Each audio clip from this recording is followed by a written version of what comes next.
is Zahra Kazmi. I am a co-founder of Safe Muslim Heritage. I live in Buckinghamshire and I have worked in the NHS for over 10 years as an IT manager. I have a family that I've raised in Buckinghamshire as well, where I've been born and bred myself. And it's actually allowed us to expand our it's because it's more of a predominantly white area. There's a lot of heritage areas around there, so that's contributed to my passion for heritage generally. My name is Sarah Bokhari. I'm a producer presenter at Safari TV, and I'm also the co-founder of the campaign Save Muslim Heritage. I was born and raised outside of London in Buckinghamshire, which always felt very different to the people I've met in the past few years, having moved into London and having been working in London now. I think my upbringing was very different. When you're raised in a town, your upbringing is very diverse.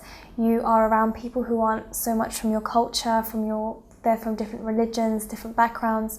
So this constant dialogue is always making you question, who are you? Where do I come from? What am I? What religion do I really belong to? What is really my belief? And for this reason, I've spent a lot of my childhood questioning my own self and wanting to find out more about my identity. Save Muslim Heritage, we initiated that in 2013. I am one of the co-founders, and my role's been a lot of the back-end admin work, producing documentation, reports to be presented to MPs and to local business leaders and religious leaders when we're highlighting the campaign. I've helped in designing the promos and also the leaflets that have gone out. We've had information packs where I've also researched and looked into what we need to input into those. So we felt like education is a pivotal point of getting people aware about such a cause such as heritage. It's not easily accessible to all of us, so we thought that as a community grassroots initiative we'd help everybody raise awareness in regards to the heritage that we have in the Middle East. So that's what Save Muslim Heritage, that's where it began, and that's what the main cause and the aim of it is. I've also been responsible for coordinating two conferences, national conferences that we held in 2013 and 14. And really liaising with other interfaith leaders and leaders within our own community and highlighting the cause of heritage. I remember when I went on my first Umrah trip that I remember was in 2008, and when I went to Saudi Arabia I was deeply upset, disheartened by seeing the state of some of the graves present in that land. They were destroyed, personalities who are revered as saints weren't even given headstones as a burial. Bodies were disintegrated over time. And this was all very different to the upbringing I'd had in a British town outside of London. When I grew up, I was encouraged to go to churches, I was encouraged to pay my respects to beliefs, not only my own belief, but other people's beliefs. I was encouraged to go and visit the graveyards and places where people who were saints were buried. And this whole culture completely clashed with what I was used to, what I saw in Saudi Arabia. And this upset me deeply because identity, a huge part of my identity is my religion. And I felt like the whole historical aspect of my religion had almost been targeted and tarnished because of these desecrations that were constantly occurring. Heritage is a part of what I am today. I don't think we get to where we are in life without our history of our own immediate life and our family, where we come from, and also as human beings. Where did we, how has our journey been from the beginning of civilization? We've track records from heritage sites. So that's all incumbent on what we are today. And I believe that it's part and parcel of who we are. So for me, you cannot eliminate it from who you are. You need to find out your roots to discover who you are today. When I looked into it further, I came to realize that more than 90% of heritage in Saudi Arabia had been destroyed.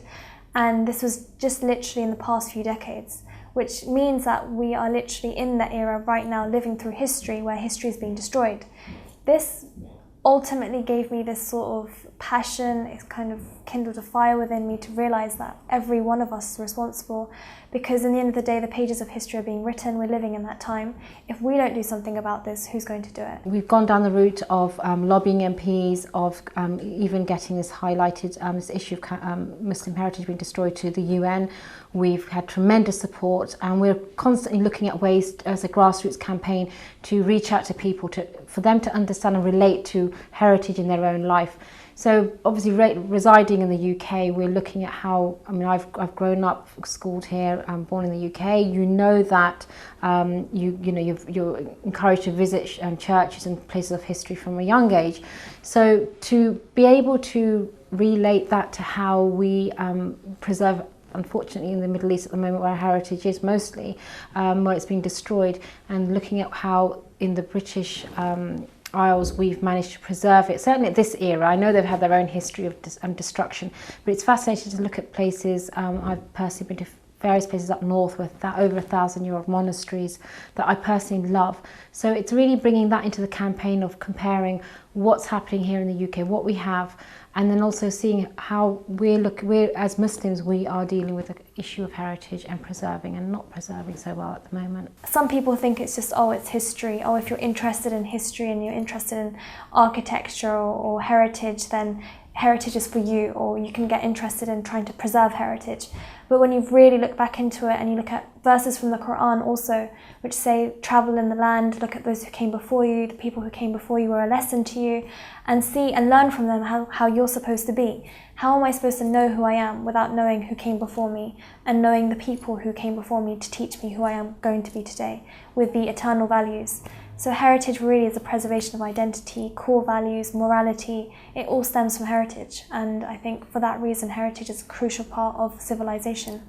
The Heritage Trail, initially we came up with this idea when we were on a visit to Bath earlier this year. We were in February time. It was absolutely beautiful, and I didn't get much time to do a lot. Went on the tour bus as a typical tourist, but really you can see how as a city that has been honoured by the UNESCO as a World Heritage City, it's unique in its element. It's one of the only cities that as an entire city it is a UNESCO Heritage Site. So to obviously continue that legacy, they have to do something well, and I think that to go to Bath, it'd be interesting to see how they preserve it, who's actually behind the whole city makeup of what's going on, where they're forward planning, what they're preserving, how old is their heritage that they've got. I mean, we've got cities like that in I'm sure in Iraq and Syria that are civilizations centuries old, and it would just be nice to be able to contrast what we do here compared to what's happening over there in the East at the moment.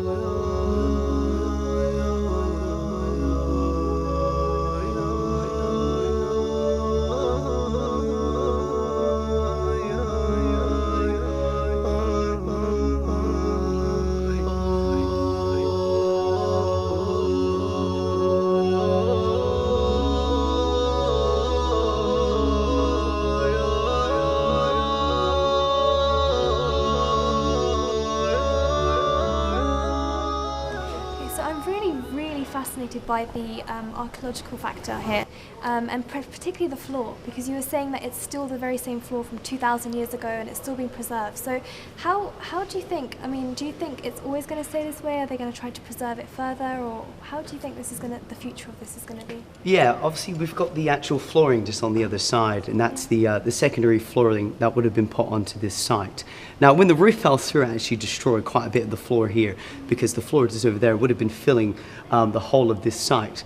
Now, we do conserve it the best we can, at least obviously whenever a few bits of stone become displaced.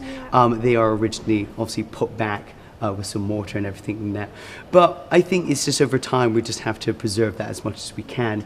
There isn't really other improvements that we can do with it, because we have so many tourists coming through here, walking across the floor.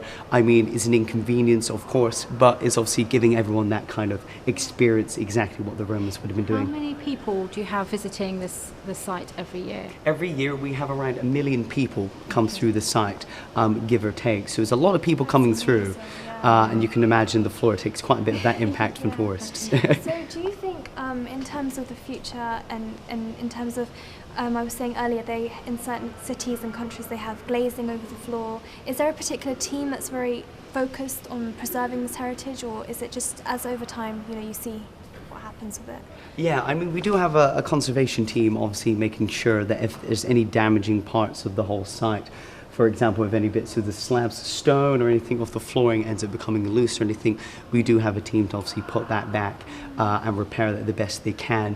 But a lot of the site, if anything too big becomes too, damaged, especially obviously we've got the steps leading downwards as well, it's very hard to replace that in a way, at least big slabs. So I think it's literally the conservation team have to do their best, at least with repairing with the materials that they have, at least. Sorry. Just how far down does it go then? So a couple the of pool, steps. Yeah, the pool here is about 5 foot deep, so it's about 1.5 meters.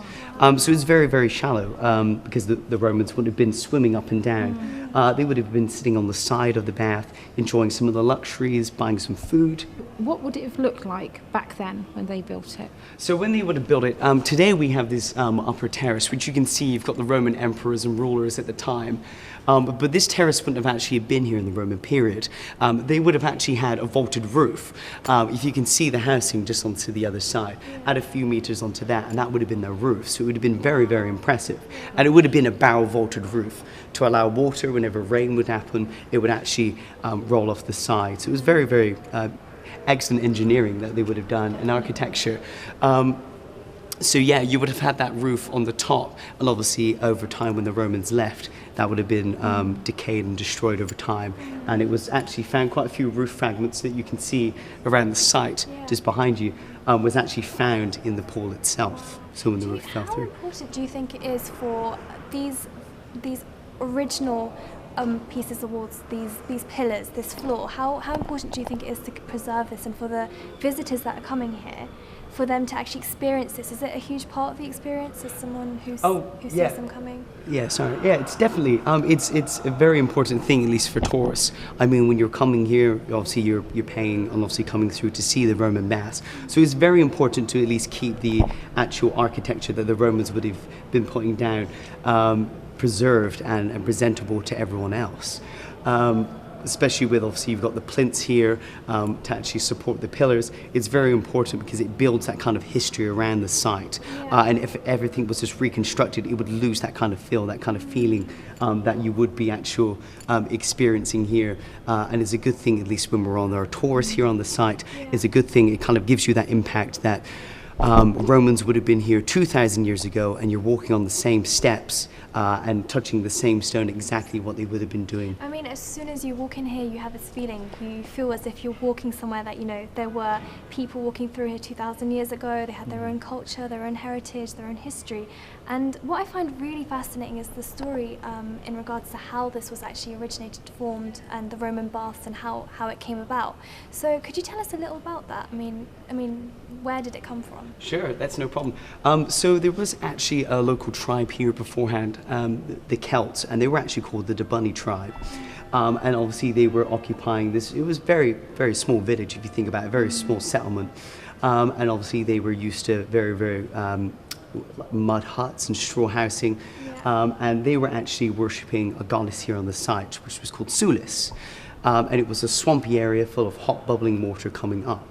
Now, when the Romans got here around 43, 47 AD, they ended up obviously discovering that they had a goddess here, that they were residing within this hot water.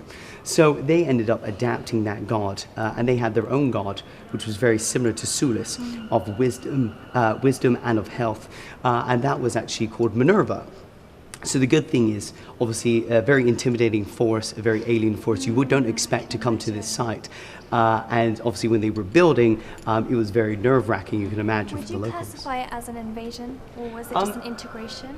It was definitely an invasion at first. Obviously there would have been quite a few battles at first, and no integration would have been happening. They wanted to assert their dominance when they got here, first of all.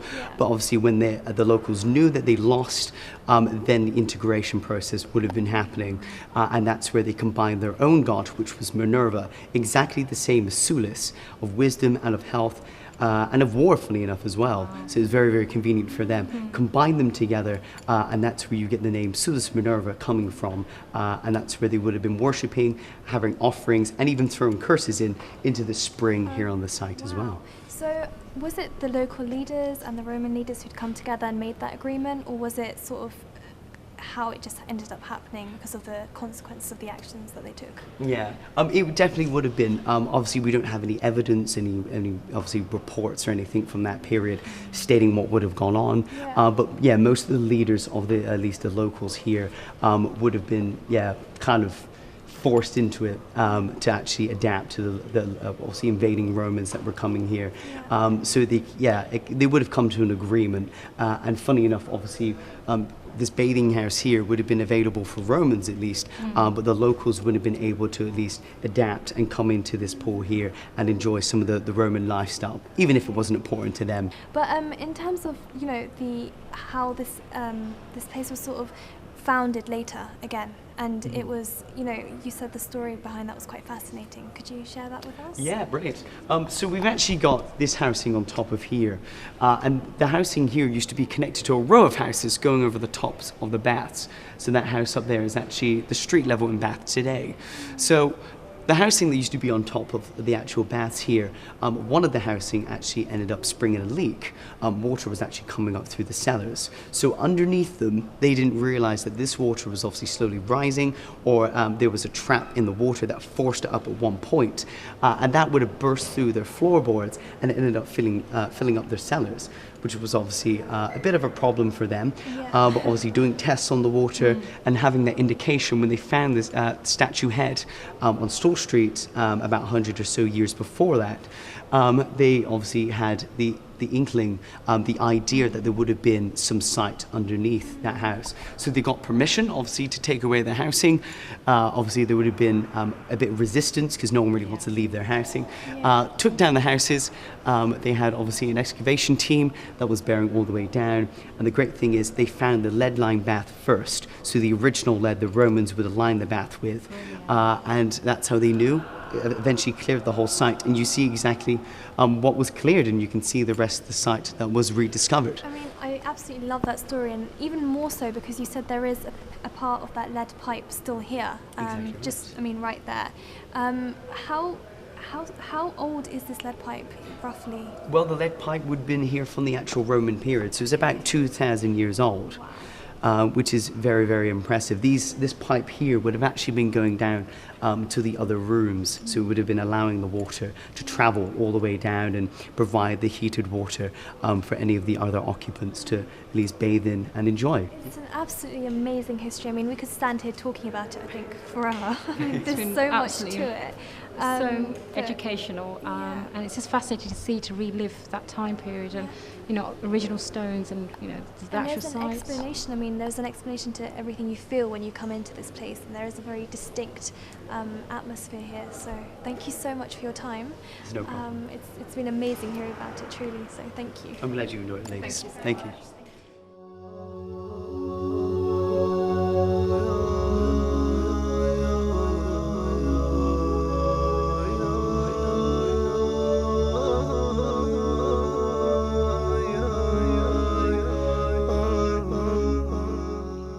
Absolutely fascinating standing here next to the Roman baths, where so many people have come here for so many centuries. It's 2,000 years old. I mean, it's very similar in a way to the heritage that we have and the history that we have across the Middle East and places. And it's really reminding me of some of the places that we've visited as well previously. It's just interesting that no matter where you go or where you visit, people always have this element of identity that ties in with history and heritage. I think for me what's been profound is how they've got their conservation team, and while they want to be accessible, they're also preserving their heritage. So, and they've got millions of visitors here, and I was reading some reviews online, and people were saying that it's almost like going back in time, and standing here it feels like you feel a sense of identity here, a culture of a community that existed way before our time. And when you look at how well they've engineered this place, with the piping, that was the tour guide was explaining that it was imported from Rome. And I think it's just so fascinating to see another part of history that you're living through in this time.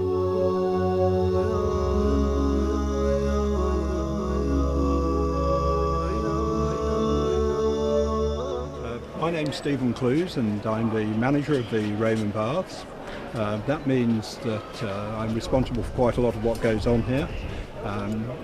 One of the most important things we do, of course, is actually to look after the core resource of the Roman baths, which is the ancient monument, and things like the statue of Julius Caesar standing next to me here.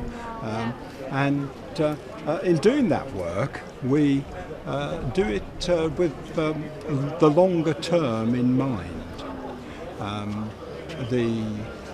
If there's a failing of conservation that may have occurred in the 20th century, it was sometimes that they didn't always use the most appropriate materials, or perhaps the wisest techniques to carry out particular types of conservation. But I think today things are much better, and we use very sympathetic materials, and we do think long term over what we're doing.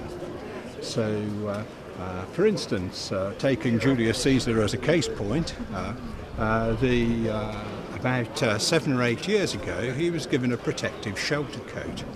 And over the course of 10 years, that coat will have gradually disappeared, weathered away, and then we'll repeat the process, providing protection against the elements, because bath stone that this is made of is a very fragile material, easily dissolved by chemical weathering.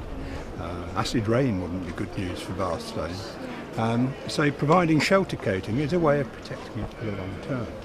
For you, how important is this for your tourists and the people who are visiting to have this experience, and what do you want them to take from this place when they come to visit? I think the immediacy of the monument is brilliant, and I think for people who come here, being so close to it is something that's very memorable. Of course, the very special characteristic of the Roman baths, unlike lots of other Roman baths, say, or their ancient monuments, is that it does have hot water flowing through it. It's a unique aspect, but it's something that also brings its own conservation issues. We read about how in the Roman Empire they were excellent architects, good builders, all this sort of thing. They very rarely put a damp-proof course into a building.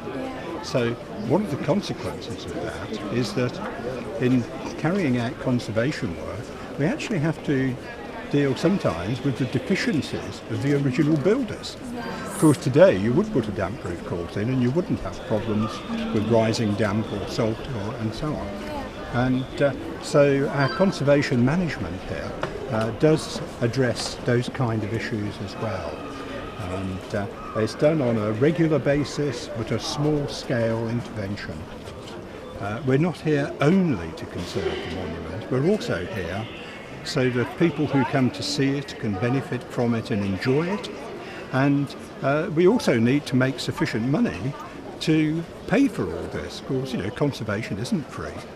And so I think it means that in managing the site, you have to balance these three considerations of conservation, of the customers, and indeed the commercial aspect of the site as well. And you have to invest in all of them. If you just invest in one, then you're probably going to have something that is probably not sustainable in the long term. If you never invest in conservation, you've got a problem. If you never invest in commercial development, actually you've got a problem. And if you don't invest in people who come here, provide good facilities and so on, then actually you've got a problem. So would you say that conservation is a long-term process, is an ever-going process? Is it something that you have long-term and short-term goals for? Is it something that's just constantly happening and it constantly will happen? It is a long-term process, and I understand that we struggle with the third law of thermodynamics, which is that everything basically crumbles to dust in the fullness of time, so it's something where you can intervene to slow down the rate of decline or deterioration, but you probably realistically can't stop it altogether. It's something that actually will happen. But that doesn't mean that in the meantime we can't enjoy it for hundreds of years and benefit from it. And it's such a magnificent way of passing on understanding of past cultures to people today. to enhance their understanding of the world they live in. Well, it's been a pleasure speaking to you, and also a member of your team earlier, so thank you so much for your time. It really is amazing to be here and actually experience and understand the actual history and the work that goes behind maintaining such a beautiful site, so thank you so much for your time. Okay, it's great. It's been a pleasure talking to you. Thank you so very much. All the best.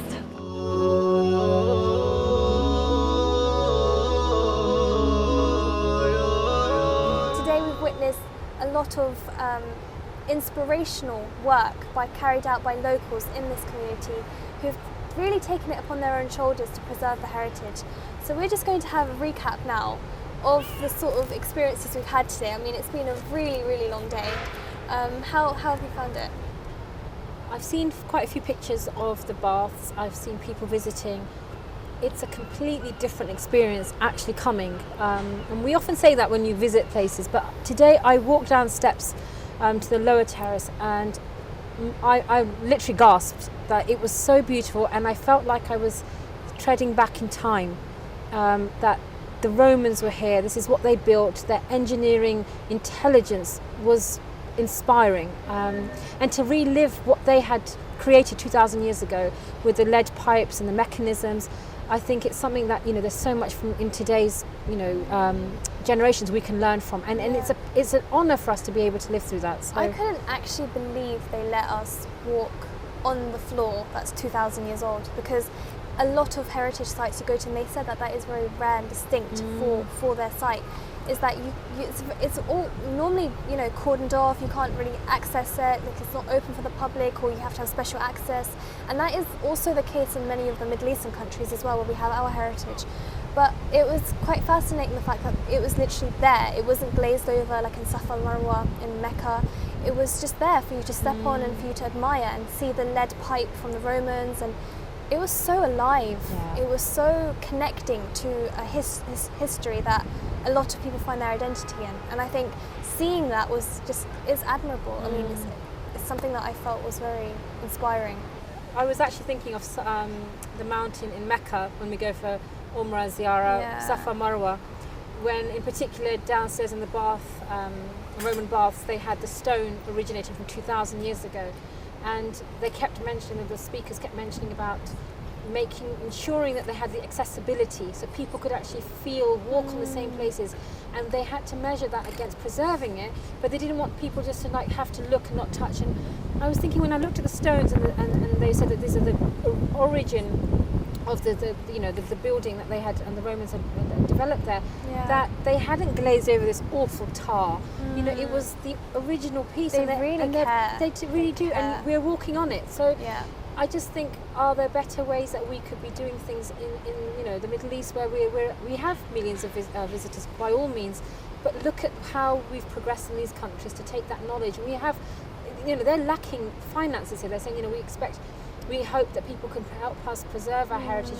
Well, they were even saying that in the Roman baths, when they have a problem, it's literally the locals that chip in. And definitely. I think that just shows you the importance of grassroots when it comes to actually working together to make your voices heard. And I think our grassroots seem to be the ones that are aware of it, are passionate. We don't have a lack of money either. I mean, Saudi Arabia is not a small, it's not a, it's a rich country, so we're actually fortunate we don't have money issues.